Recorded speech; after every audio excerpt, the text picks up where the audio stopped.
বিএনপিকে জিততেই হবে, এটা ছাড়া কোনো বিকল্প নাই। এই নির্বাচন দেশ রক্ষার নির্বাচন, দেশের স্বাধীনতা রক্ষার নির্বাচন। আপনাদেরকে কথা দিয়ে যেতে হবে নেতার কাছে, যেহেতু নওগাঁ বলেন এটা একটা বিএনপির ঘাঁটি, তাই প্রত্যেকটা সিট আমরা কি আমাদের নেতা তারেক রহমানের হাতে কি আমরা তুলে দিতে পারবো?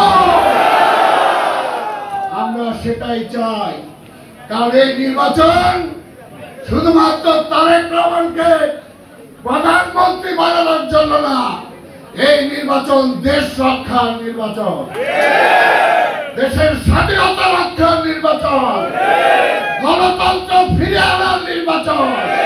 সেই কারণে এই নির্বাচন অনেকেই বলেছেন অনেক কিছু, আমি পরিষ্কার বলতে চাই, জিততেই হবে আমাদেরকে, বিএনপিকে জিততেই হবে, এটা ছাড়া কোনো বিকল্প নাই। সেই কারণে ঐক্যবদ্ধভাবে আপনারা সবাই যদি কাজ করেন তাহলে ইনশাআল্লাহ এই রেজাল্ট আমাদের কেউ ফিরে নিতে পারবে না।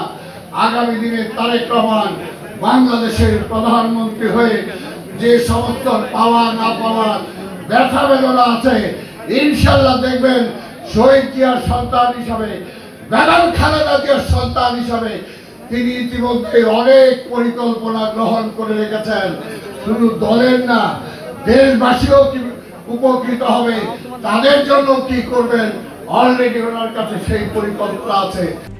RICL TMX, যুগের পর যুগ স্থাপনা থাকে মজবুত।